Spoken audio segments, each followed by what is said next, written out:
el tema de hoy, titulación de soluciones de aminoácidos por la técnica de Sorensen.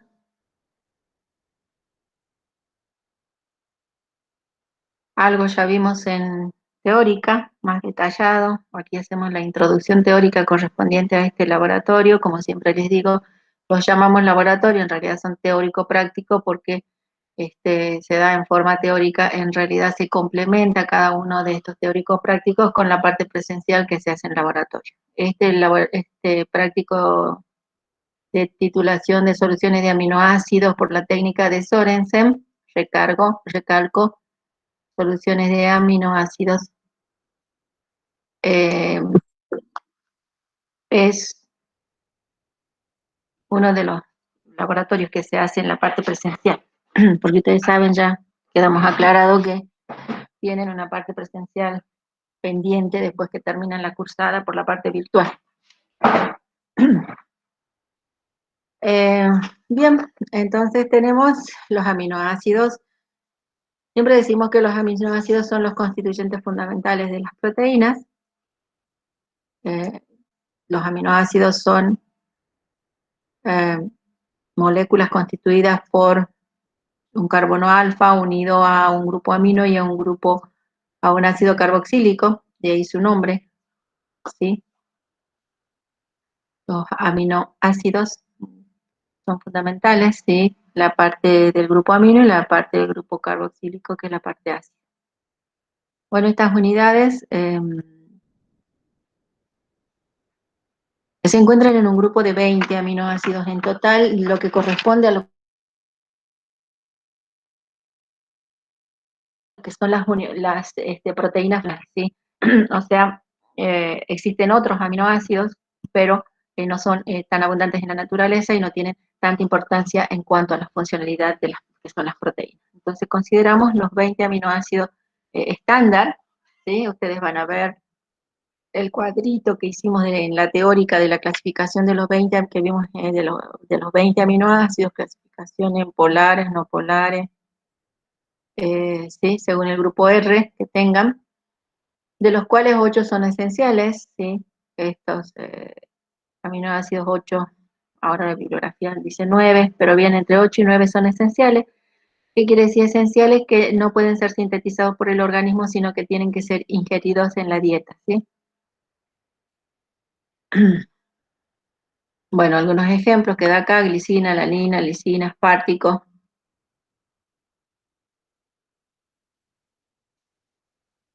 Otra particularidad que tienen los aminoácidos es que pueden actuar tanto como ácidos o como bases, ¿sí? ¿Por qué? Porque tiene el grupo carboxilo, el cual estaría actuando como un dador de protones, sería un ácido, y el grupo amino, que estaría actuando como un aceptor de protones, o sea, como un álcali. Eso le da la característica a esta molécula que puede actuar como ácido o como base, por lo cual se los denomina moléculas anfóteras, ¿sí? Como lo que llegan a constituir son iones, ¿sí? Con carga iónica. También por ahí los van a encontrar con el nombre de anfolitos. Estos aminoácidos, entonces dijimos que tienen el grupo amino, el grupo carboxilo, pero también otra característica fundamental que tienen es que pueden ser considerados soluciones buffer, ¿sí? Vamos a ver en cómo y en qué condiciones, ¿sí? Y también que tienen un estado de carga neutra que se conoce con el nombre de zwitterion, ¿sí? El momento en el cual la molécula de aminoácido no tiene carga, ¿sí? O sea, la carga es cero, se denomina zwitterion, y es cuando la molécula no migra en un campo eléctrico, ¿sí? Si está en un campo eléctrico no migra porque tiene carga cero. Esto, la carga de la molécula va a depender de el pH de la solución en la que se encuentre, ¿sí? Del pH del medio en el cual se encuentre el aminoácido. Y bueno, aquí tenemos la forma general y resaltamos siempre el grupo amino, el grupo carboxilo, ¿sí? El grupo amino, el grupo carboxilo unidos a un carbono alfa que está unido a un hidrógeno y por otro lado a un grupo R. Lo que va a ser diferente a los aminoácidos va a ser esta cadena hidrocarbonada que representa la R. Eso va a hacer que haya 20 aminoácidos y más aminoácidos diferentes. Bueno, aquí este esquema me está mostrando, ¿sí?, cómo cuando hablamos de carga en un medio ácido, la molécula está cargada positivamente porque todos los grupos carboxilos, ¿sí?, están con sus grupos oxidrilos completos, y el grupo amino tiene un protón y queda con carga positiva, un protón de más, porque sabemos que el nitrógeno tiene 3, entonces con los electrones que tiene liberados puede aceptar un protón más y entonces queda con carga positiva. Entonces si nosotros vemos la molécula, decimos que tiene una carga más 1, por lo tanto la carga es más 1. Esto se da en medio ácido. A medida que yo voy agregando hidróxido de sodio, la molécula va a ir liberando protones, ¿sí? Actúa como ácido. El primer protón que va a liberar va a ser el grupo carboxilo. Entonces, avanzando en el agregado de la base, se va a formar el grupo carboxilo con carga neta negativa, ¿sí?, en un momento, y va a quedar el grupo amino con carga positiva. Esto va a ser un momento instantáneo en el cual la molécula tiene carga neutra porque tenemos menos 1 más 1, ¿sí?, 0, entonces es el momento del punto isoeléctrico. Si seguimos agregando hidróxido de sodio, vamos a ver que se libera el protón del grupo amino, por lo tanto queda sin carga el grupo amino, y el grupo carboxilo me da la carga negativa, y por lo tanto tenemos menos 1 como carga, y tenemos la carga final menos 1 en un medio alcalino. Estamos hablando de un medio alcalino, ¿sí? Entonces vamos viendo cómo tiene la capacidad de esta molécula de ir, en este caso, cediendo protones porque empieza en un medio ácido y se va alcalinizando el medio con el agregado de base. Habíamos dicho que se pueden comportar como ácidos cediendo protones, ¿sí?, y sería a la inversa como base aceptando protones. O sea, cuando el grupo amino acepta protones, entonces estaríamos, en ese caso estaría actuando como base. Bueno, esta es la misma situación, solo que es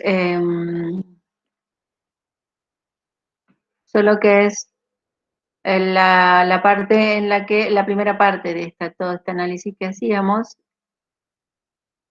sería esta primera parte, la primera disociación, y aquí habría el valor de una constante de disociación, ¿sí? Eso sería lo que aparecería acá. Una constante de disociación, el ácido que cede un protón, y esto me queda como una base. Entonces aquí está la constante, la primera constante de disociación. ¿Qué es lo que pasa? Como siempre hacemos la constante de disociación 1, en este caso hacemos que resolvemos matemáticamente que es igual al producto de la concentración de los productos sobre el producto de la concentración de los reactivos, ¿sí? Producto de la concentración de los productos sobre la de los reactivos. Luego, a partir de ahí, todo es pasos matemáticos, ¿sí? Lo que se hace es despejar el protón, luego se aplica el logaritmo, entonces queda el logaritmo de la concentración de protones. Acá hay un producto, K1 multiplicado todo esto, el ácido sobre la sal, por lo tanto tenemos el logaritmo de K1 más el logaritmo de esta relación. Luego tenemos el que se multiplica todo por menos 1, con lo cual no se altera la igualdad. Y resolvemos. Menos logaritmo de concentración de protones, sabemos que es igual a pH. Menos logaritmo de la constante de disociación, sabemos que es igual a pK1. Resolvemos este logaritmo y me queda que es más el logaritmo de la concentración de la sal sobre la concentración de la sal. Lo cual, sí, me da lugar a esta ecuación, que es la ecuación fundamental, que es la ecuación de Henderson-Hasselbalch, ¿sí? Que la vamos a ver para cuando aplicamos la ecuación de Henderson-Hasselbalch, ¿sí?, en el cálculo de pH de ácidos débiles o de soluciones bajas. Entonces, bien, ¿qué me está indicando esto? Si puedo aplicar la ecuación de Henderson-Hasselbalch. Me está indicando que los aminoácidos pueden actuar como soluciones bajas. una conclusión, ¿sí? Luego tenemos la segunda reacción, o sea, si seguimos avanzando en esta situación, ¿sí? Seguimos avanzando, vamos a tener una segunda disociación, en la cual esta molécula va a ser el ácido y es la dadora de protones, y esta va a ser la sal, que es esta situación, ¿sí? Pero aquí aparece la constante de disociación 2, que tiene obviamente otro valor numérico. Esta relación, lo mismo, se puede hacer toda la deducción, de hecho se hace toda la deducción de la segunda constante de disociación, se despeja la constante de disociación, mismo procedimiento, producto de la concentración de los productos sobre producto de la concentración de los reactivos, ¿sí? Y despejamos protones, logaritmo, aplicamos logaritmo, multiplicamos por -1, ¿sí? Por definición, definimos pH, definimos pK y llegamos a la ecuación de Henderson-Hasselbalch. Es la misma deducción, por lo tanto aquí directamente se ha puesto, ¿sí? Que el pH es igual al pK2 más el logaritmo de la sal sobre el ácido. Entonces decimos que la concentración de protones va a ser una medida de la disociación del grupo carboxilo en el primer caso, y en este caso es la disociación del grupo amino. Esto va a medir la disociación del grupo amino. Entonces tenemos que si nosotros vemos la curva,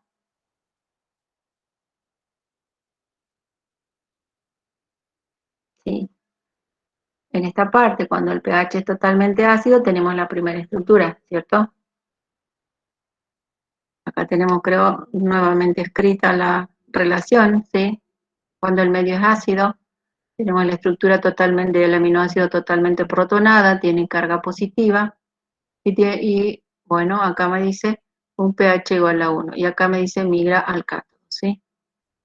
Bien, entonces vamos a ver que empezamos con esta estructura en un pH ácido, y vamos agregando base, y va a aparecer esta segunda estructura, que es lo que pasa acá, ¿sí? Vamos agregando base, y va variando también el pH en función del pH. Entonces va a llegar un momento en el que esa estructura va a tener carga neutra, que es cuando hablamos del punto isoeléctrico, y luego va a seguir aumentando su pH, pero hay una región, ¿sí? Como vemos, en la cual tiende a ser horizontal, y acá hay otra también que tiende a ser horizontal. Pero lo que nos interesa, en el punto isoeléctrico tiene carga neutra. Por abajo de ese punto isoeléctrico, la molécula va a estar en un medio ácido y se va a cargar positivamente, ¿sí? Positivo. Yo acá le pondría un signito positivo, ¿sí? Se carga positivamente. Entonces, si se carga positivamente, es un catión, va a migrar al cátodo, ¿sí? Por arriba de ese punto isoeléctrico, ¿sí? O sea, por arriba de cuando la molécula está en neutra, se va a cargar negativamente. Si se carga negativamente, va a migrar hacia el ánodo. Se va a producir una anaforesis cuando hagamos electroforesis, ¿sí? Entonces acá me dice migra al ánodo. Cuando no tiene carga, no migra. Está en su punto isoeléctrico, la molécula es neutra. ¿Qué es lo que habla aquí en esta parte? Me dice que el punto isoeléctrico, ¿sí? Es cuando eh, el pH en el cual la molécula no va a migrar, no se produce migración, y a ese valor de pH se determina punto isoeléctrico. El punto isoeléctrico entonces está determinado por la posición del suiterión o molécula sin carga. ¿Sí? Como veíamos, tenemos un suiterión, una molécula sin carga, ¿sí? ¿Por qué? Porque tenemos tantas cargas positivas como cargas negativas, por lo tanto la molécula se hace neutra. En un campo eléctrico no migra, y esa molécula se denomina suiterión. Para calcular el punto isoeléctrico, ¿sí?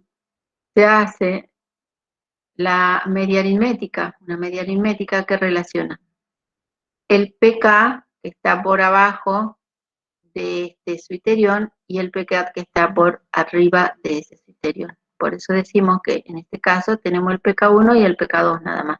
Entonces pK1 más pK2 sobre 2 es una media aritmética entre los dos pK. ¿Sí?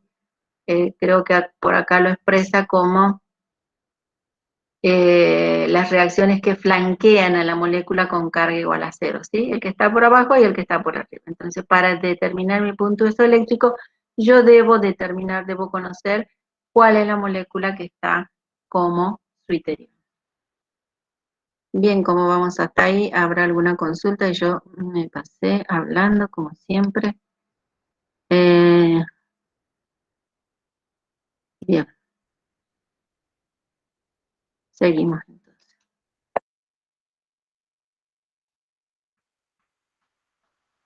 Entonces, bien, hasta ahí tenemos, sí, toda la idea de cómo un aminoácido puede cargarse positivamente de acuerdo al medio y cómo el agregado de la base, sí, puede ir liberando esos protones hasta tomar su forma totalmente básica, pasando por un punto intermedio en el cual la molécula no tiene carga. Vimos los cálculos del pK aplicando la ecuación de Henderson-Hasselbalch, toda la deducción a partir de la disociación iónica. Bueno, hasta ahí creo que está bien interpretado este tema de los aminoácidos, cómo se van disociando, ¿sí? Respecto a esto se puede hacer, ¿sí? Una titulación potenciométrica. Si, por ejemplo, tomamos el aminoácido la glicina, que es el más simple, ¿por qué? Porque aquí en el grupo R tiene un hidrógeno, ¿sí? En lugar de tener una cadena hidrocarbonada, tiene un hidrógeno. Entonces, en el carbono alfa tiene unidos dos hidrógenos. Es el más sencillo de todos los aminoácidos, la glicina. Fundamental esa característica luego en las estructuras tridimensionales de la estructura terciaria, como vimos ayer de las proteínas. Bien, y acá está lo que habíamos explicado, ¿sí? Que el medio ácido migra hacia el cátodo, tiene a pH 1, tiene carga positiva. Medio alcalino va a migrar al ánodo, pH medio alcalino, estamos hablando de un pH 10. Pero va a haber una zona en la cual se encuentre como molécula neutra, que es un momento instantáneo, muy particular, en la cual se encuentra solamente esta molécula, ¿sí? O sea, si yo a un pH ácido tengo la molécula totalmente protonada, luego cuando vaya agregando base, va a aparecer esta segunda estructura, ¿sí? Y va a aumentar su concentración a medida que yo aumente hidróxido y va a disminuir la concentración de esta a medida que aumente hidróxido. Bueno, aquí dice que se trabaja con una solución 1 molar de un aminoácido simple glicina.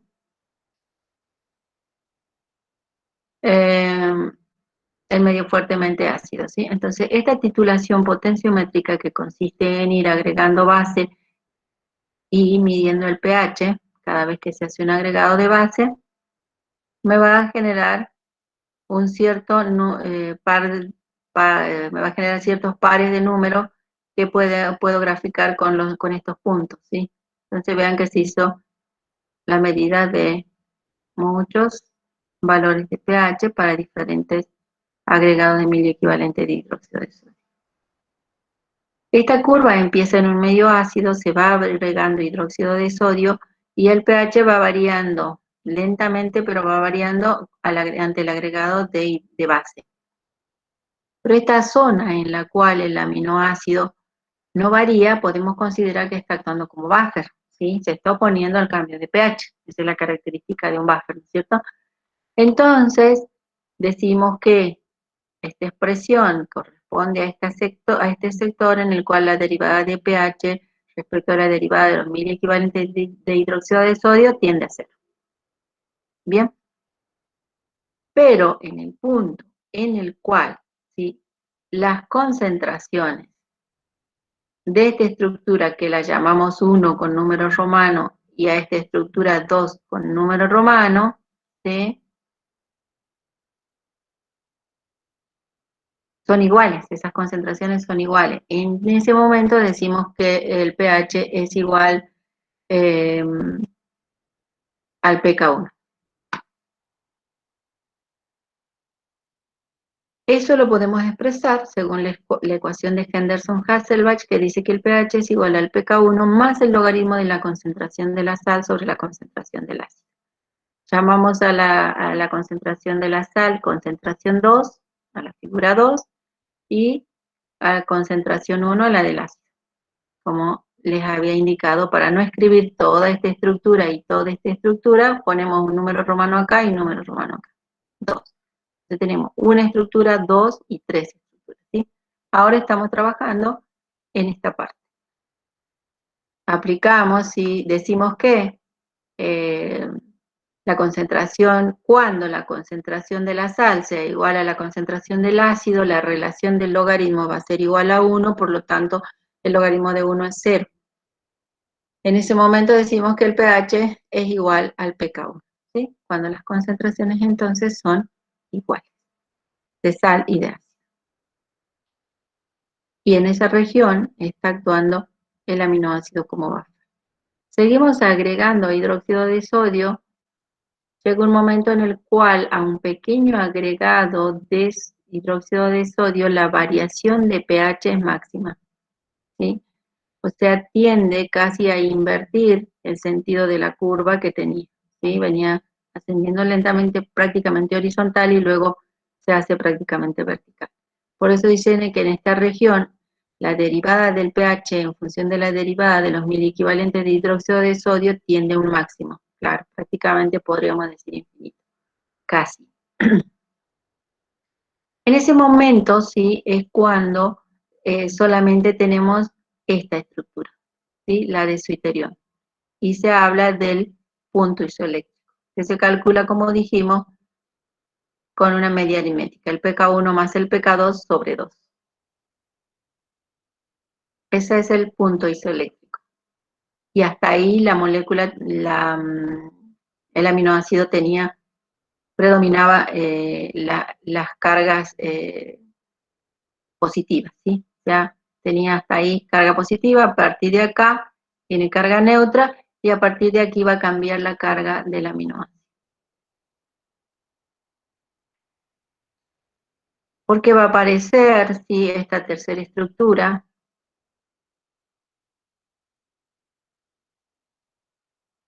que dijimos que va a perder el grupo amino el protón, va a ceder su protón y entonces va a quedar con carga negativa, porque el grupo amino ya no tiene carga, solo el grupo carboxilo con carga negativa, entonces tiene carga -1. Estamos en medio alcalino, ¿sí? Ya ahí pasamos a medio alcalino, y nuevamente agregamos, llegamos a otra situación en la cual el aminoácido nuevamente va a tender a tener una posición horizontal, ¿sí? Entonces decimos que está actuando como buffer. ¿Por qué? Porque nuevamente ante el agregado de bases se está oponiendo al cambio de pH. Pero en un determinado punto la concentración del ácido es igual a la concentración de la sal. Esta es la estructura 2 y esta es la estructura 3.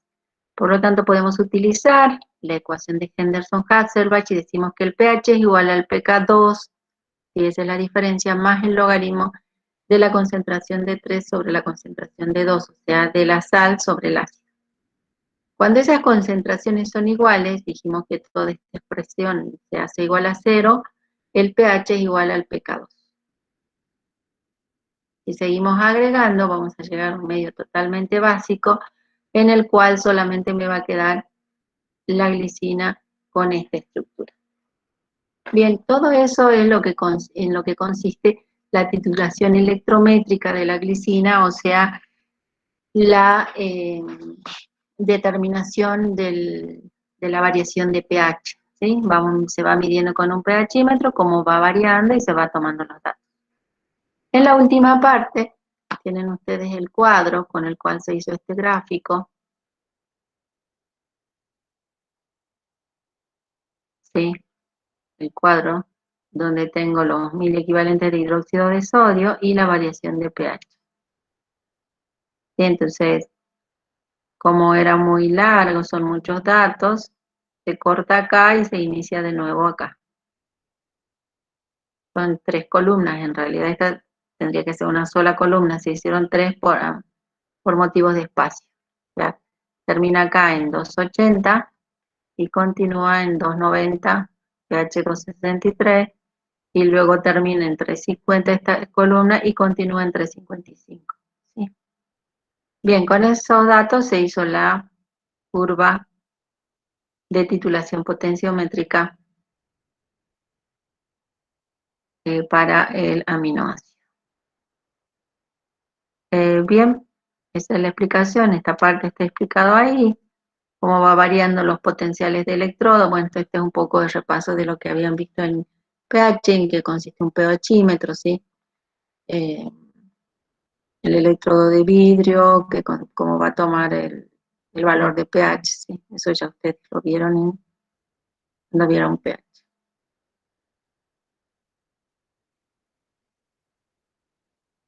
Bien, hasta ahí tenemos la curva de titulación, la interpretación, ¿sí?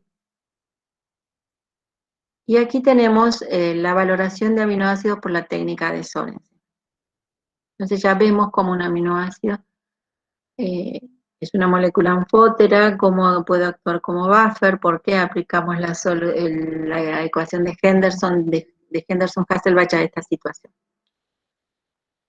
La técnica de Sorensen también está relacionada con el agregado de hidróxido de sodio. Es una reacción de aldolización, sí, es una reacción de aldolización, puesto que va a reaccionar la molécula de aminoácido que tiene un grupo carboxilo con el formaldehído que es un aldehído, es el primero de los aldehídos. Va a reaccionar con un aldehído para dar lugar a la formación de una molécula que contenga un grupo oxidrilo y un grupo carboxilo, ¿sí? Esta es una reacción de aldolización. Entonces tenemos dice en el que el formaldehído, vieron, reacciona con el grupo amino para formar un mono y dimetilderivado. Sí, esa sería la fundamentación de la técnica de Sorensen. ¿Sí? Es la reacción de aldolización en la que el formaldehído reacciona con el grupo amino para formar un mono y dimetilderivado y que permite que el aminoácido reaccione con el hidróxido de sodio en una relación de 1 a 1, es decir, que un miliequivalente de aminoácido va a reaccionar con un miliequivalente de hidróxido de sodio. Ese va a ser por valoración, o sea, vamos a hacer una titulación. ¿Qué más me dice la técnica de Sorensen? Me dice que tengo que utilizar una molécula, que vamos a utilizar la molécula o sea, la glicina en solución tiene que estar a su pH neutro, ¿sí? O sea, en su punto isoeléctrico. Y además vamos a utilizar, y acá, bueno, me da, si yo hago esta reacción, ¿sí? La molécula en su punto neutro va a reaccionar, me va a dar una constante de disociación determinada, en este caso, y va a dar lugar a la liberación de un protón. Para que esto ocurra, o sea que se libere solamente un protón y reaccione un miliequivalente de aminoácido con un miliequivalente de hidróxido de sodio, voy a necesitar, sí, la presencia del formaldehído. O sea, totalmente se va a desplazar. Yo tengo que lograr que esta ecuación se desplace totalmente a la derecha. Eso es lo que habla ahí, del desplazamiento. Entonces, voy a agregar la solución de formaldehído. Entonces, tenemos aquí el aldehído, cómo reacciona con el aminoácido, ¿sí? El grupo carbonilo, densidad negativa sobre el elemento más electronegativo y densidad positiva sobre el carbono. Por lo tanto, este protón va a formar con el oxígeno un grupo oxidrilo y el carbono se va a unir, ¿sí?, mediante los electrones que tiene el nitrógeno. Se va a formar un monometilol derivado, ¿sí? Ven, es un alcohol acá. Tiene un grupo oxidrilo, como decíamos. Es un grupo oxidrilo y un grupo carboxilo. Estamos hablando, ¿sí?, de un monometilol derivado, una aldolización. Pero como ponemos formaldehído en exceso, otra molécula de formaldehído, nuevamente vemos el grupo carboxilo, densidad negativa, densidad positiva, se va a unir con el protón que queda, el hidrógeno que queda, que se disocia como protón y se une al grupo oxígeno formando otro grupo oxidrilo. Y el carbono, ¿sí?, que tiene carga positiva, se va a unir al nitrógeno. Por lo tanto, ¿sí?, los dos protones que tenía el nitrógeno van a quedar comprometidos acá en la unión, ¿sí?, en la formación del dimetilol derivado, y voy a titular solamente uno de los protones, ¿sí?, que es lo que a mí me interesa, que esa relación sea 1 a 1. Ese protón es el que va a reaccionar con el hidróxido de sodio, y puedo decir que el número de miliequivalentes de la glicina es igual al número de miliequivalentes de protones, en este caso 1 a 1, que es igual, el número de miliequivalentes de protones a su vez es igual al número de miliequivalentes del hidróxido de sodio, ¿sí? Entonces, llego a esta relación y puedo hacer el cálculo. ¿Cómo se hace esto en laboratorio? Se pone en el Erlenmeyer, se pone 10 mililitros de glicina, 5 mililitros de formaldehído y se titula, bueno, el indicador, y se titula con hidróxido de sodio. Ya vimos todo lo que es titulación, así que bueno, eso está clarito. Los miliequivalentes de glicina son iguales a los miliequivalentes de la base que dijimos, entonces tenemos en cuenta esta relación, número de miliequivalentes de la glicina, número de miliequivalentes del hidróxido de sodio, que sería el número de miliequivalentes de la glicina igual al volumen del hidróxido de sodio por la normalidad del hidróxido de sodio. Tengo el peso molecular de la glicina, puedo calcular el peso equivalente, como es un solo protón el que reacciona, es igual el peso equivalente al peso molecular, y el miliequivalente va a ser el peso molecular dividido. Luego tenemos el cálculo de gramos de glicina. ¿Se acuerdan que habíamos hecho un problemita similar con el que se complicaron un poquito en el primer práctico? Bueno, ahora ya lo tienen clarito y acá lo aplicamos, ¿sí? Nosotros para calcular gramos de glicina aplicamos fórmula, número de miliequivalentes por miliequivalente, o sea, volumen por normalidad por los miliequivalentes, volumen por normalidad del hidróxido de sodio por los miliequivalentes de glicina para calcular los gramos. Esa sería la fórmula que nosotros ya vimos, que ya conocemos, ¿sí?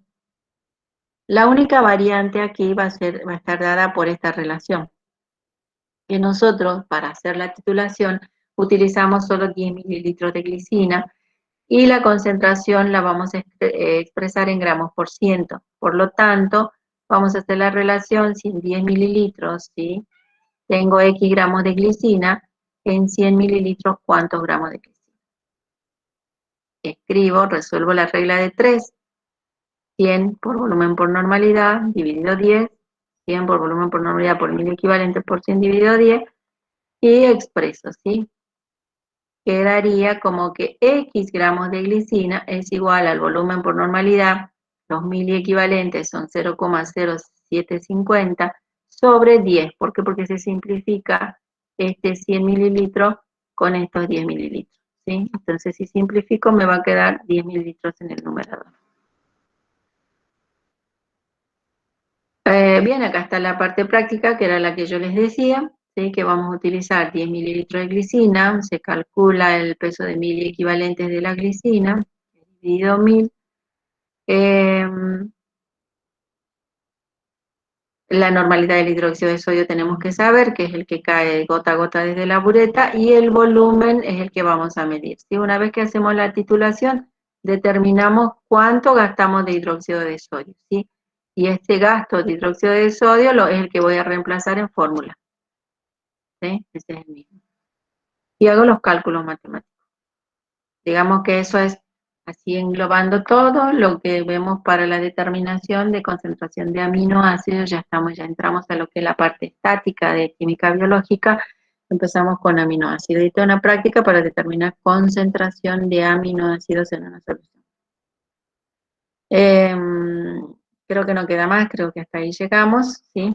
Entonces, lo que quiero es dejar clarito, digamos, que nosotros tenemos una titulación acá, ¿sí? En un Learning Measure, no sé si se acuerdan ustedes, el Learning Measure que usábamos, el apoyo que teníamos, digamos, en el soporte poníamos, en el apoyo en el soporte poníamos la bureta, de la cual hacíamos caer el hidróxido de sodio gota a gota y determinamos cuando se produce el cambio de color el volumen gastado de esa solución, que es el hidróxido de sodio. ¿Sí? Sí o sí, cuando hacemos titulación tenemos que acordarnos de poner el indicador para ver el momento en el cual el número de miliequivalentes del ácido es igual al número de miliequivalentes de la base, o sea, o muy próximo a él como es el punto final de titulación. Bien, creo que hasta ahí.